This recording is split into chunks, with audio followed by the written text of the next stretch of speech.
Tom Lembong divonis 4,5 tahun, denda 750 juta. Menarik? Enggak terlalu menarik. Yang menariknya itu karena ada seorang Anies Baswedan yang merasa nggak terima keluar-keluar di media yang seolah-olah Tom Lembong ini dizolimi. Maklum lah, Anies Baswedan dan Tom Lembong itu kan CS ya. Semasa Pilpres pun mereka bareng-barengan kan. Yang anehnya, yang lucunya, pada saat Pilpres, masih ingat saya kata-kata dari seorang Anies Baswedan, akan memiskinkan koruptor. Tapi begitu ada temannya yang diponis 4,5 tahun, dia merasa nggak terima. Untuk sekelas mantan gubernur, untuk sekelas calon presiden ya, yang kalah ya, tidak mau tahu apa itu arti dari korupsi. Untung aja Anies Baswedan itu kalah. Kalau sampai menang, Anies Baswedan udah bahaya ini, mau jadi apa ini negara ini. Jadi begini, saya jelasin ya, Tom Lembong itu bekerja untuk pemerintah. Pada saat itu dia memberikan izin kepada perusahaan swasta untuk impor gula.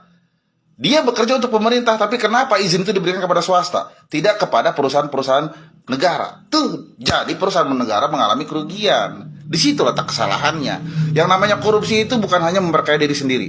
Memperkaya orang lain juga termasuk dalam tindak pidana korupsi. Tuh, dengerin itu. Masa sampai pada nggak paham sih? Bukan Anies Baswedan aja bukan, tapi banyak orang-orang lain di belakangnya seperti Rocky Gerung dan yang lain-lain tuh.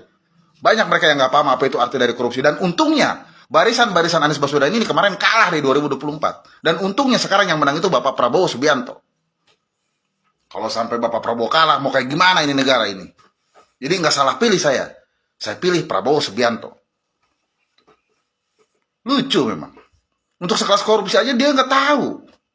Jadi gini, saya kasih penjelasan yang lebih merakyatnya lah. Ada teman saya yang bekerja di agen pariwisata misalkan.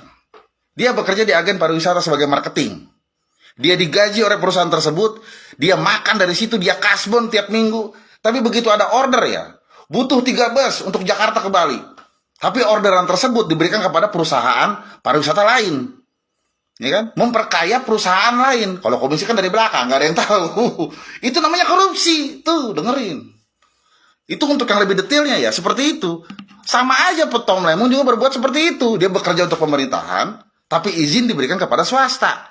Terkecuali pada saat itu perusahaan negara tidak bisa membackup, baru diberikan kepada swasta. Tuh. Coba, di mana kata-kata yang salah? Tulis dalam kolom komentar lah. Aneh ini. Untung ya Anies Baswedan kalah kemarin di 2024. Kalau sampai menang mau kayak apa ini negara ini? Untuk tindak pidana korupsi aja dia nggak paham. Jaga kesatuan, NKRI harga mati.